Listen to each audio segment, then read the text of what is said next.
Hey guys, it's Andrew. Welcome back. Today, I wanted to go over another topic that I get asked about a lot, migraines. So, for those of you who've never experienced a migraine before, they suck. Imagine one of the worst headaches you've ever had, and also it can mess with how you see, can mess with how you think, have all sorts of fun neurological side effects, and they can last for a really long time. So it's just a really unpleasant experience.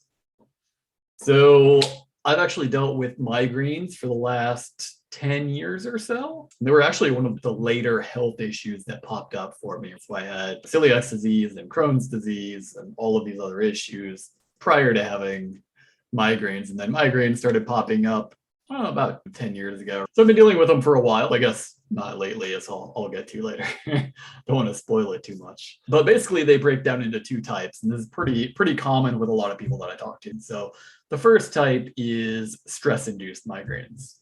And there's a lot of types of stress-induced headaches. Sometimes they're called migraines, sometimes not. Mine typically followed or tended to follow the typical migraine type pattern, like pain behind the eyes and some in the back of the head, which is like a pretty common pattern for migraine type pain. And doctors said that they were migraines, whether it was a true migraine or a tension headache, as I've had other migraine-like headaches, which were different in nature, and I'll talk about those later. Honestly, it doesn't matter that much in this context. They were still classified by doctors as a migraine, and they were pretty bad. And it's pretty similar to a lot of headaches that I've talked to other people about, especially a lot of coworkers. And these migraines tend to be stress caused, which is probably why I ended up talking to my coworkers about a lot of them, is that I would get them, I would be out for a day, and they'd be like, they would be out for 2 days randomly, out sick, and then they come back and talk to me and be like, yeah, like I had a migraine, it was pretty bad, I couldn't get out of bed, that kind of stuff. So I would end up talking with a lot of my coworkers about these kind of headaches, these migraines.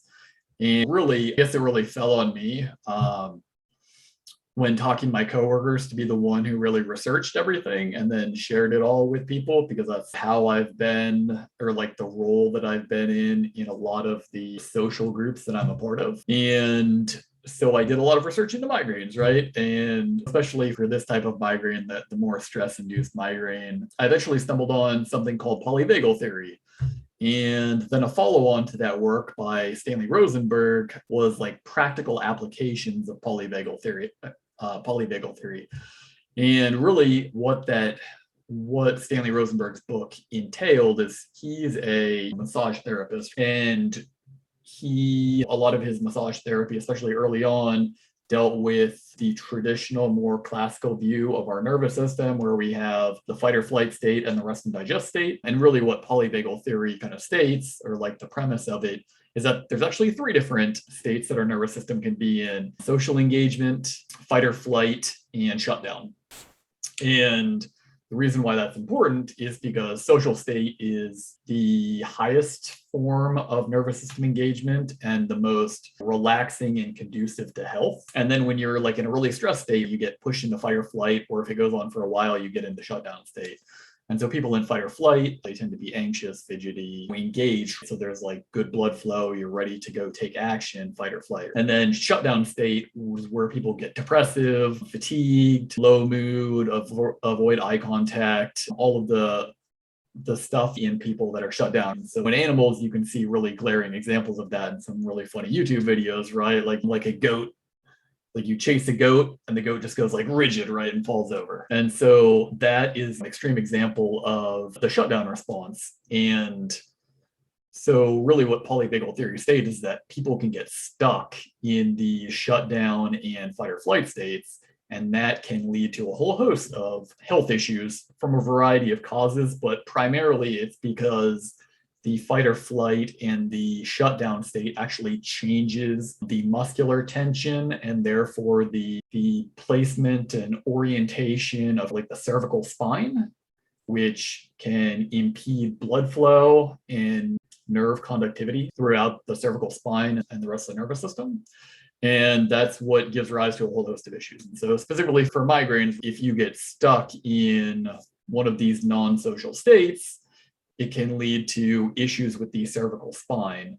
And so what Stanley Rosenberg saw over and over again in these patients of his were that they had incredible muscular tension in their cervical spine, including a lot of the muscle attachments on the skull.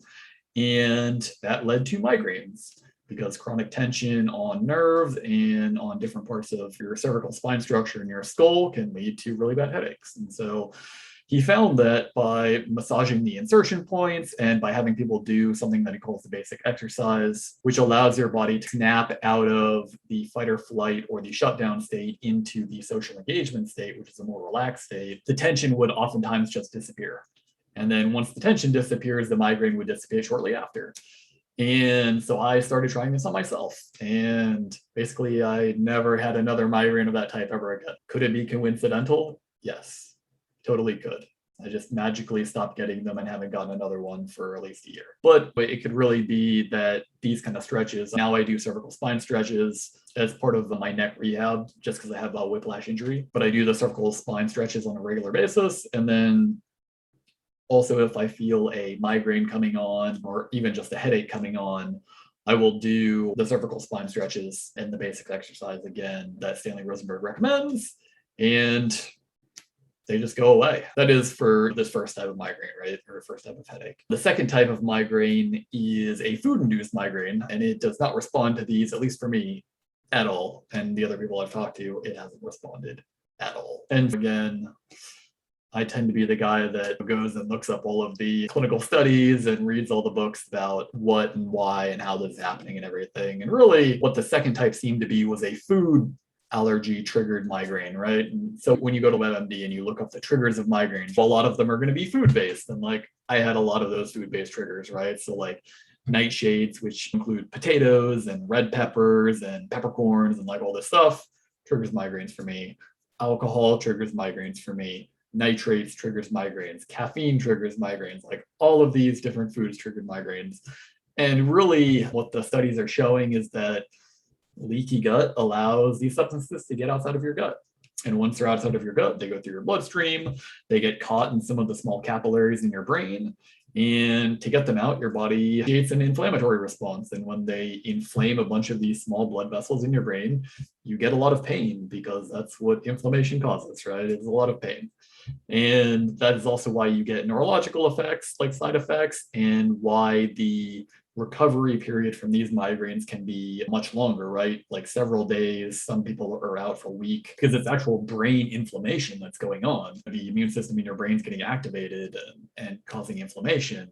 And the initial migraine that you get, when the pain goes away, the damage that resulted doesn't just go away immediately. It takes your body a little while to heal. And so that's why you could still have the side effects days later. So that's really what seems to be happening. Is again, this is one of the many autoimmune conditions that I was dealing with at the same time. One of the things that I eventually ran into was the GAPS in the SCD diet, right? And so GAPS is gut and psychology syndrome, and SCD is specific carb diet.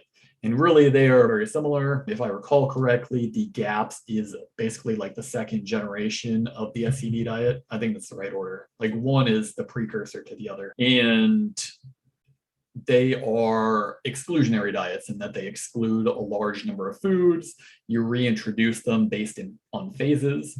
And it is very healing for the gut and the rest of the body. It reduces inflammation, it allows the immune system to get back to normal, and then it improves your digestion, allows your gut to regenerate, and so you can properly digest and therefore tolerate better more and more food as you go through it.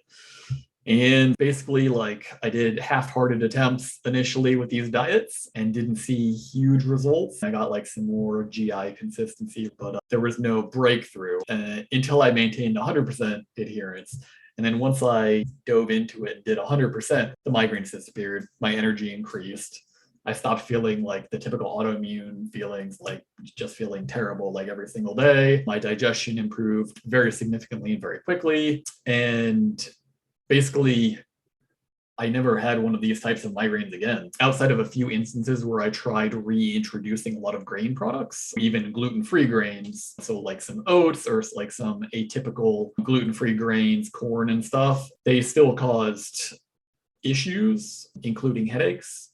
And I'm going to dive into that a little bit more on some of the diet specific videos. But really, there's a lot of potential causes there, from the lectins to the glyphosate and other issues with grains in general that really make a lot of sense as to why those can still trigger migraines.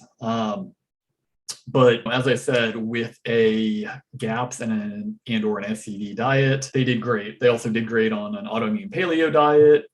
They did reasonably well on a clean keto diet. On a dirty keto diet, that destroyed me, so it was not good. So there's a number of different diets where you can still have a variety of food and maintain grain-free and get a potentially complete remission of migraines, as I did. But yeah, you really need to experiment for yourself, try these diets, know that you're going to be committing to adhering 100% to the diet. If you eat a pizza every week or whatever while you're on these diets, you're not going to get the same benefit. You need to follow the diets, follow the phases, and make a real commitment that this is a lifestyle change. And there's a lot of good things that can happen, right? Like, I can personally attest that I haven't had another migraine. Like, the treatments that I just talked about, both dietary and the craniosacral type therapies, completely eliminated them. I haven't had another migraine. I haven't had brain fog. I haven't had any of the cervical spine issues that I had from whiplash injury anymore, and just general better health. Please look into them. I've included links to all of those works below, to the SCD diet, to the GAPS diet, to the works of Stephen Porges, who created Polyvagal Theory, and Stanley Rosenberg, who used that and adapted it to these functional exercises that help with migraines. So please feel free to take a look. As always, if you have comments or questions, please leave them below. Otherwise, thank you for watching and have a good one.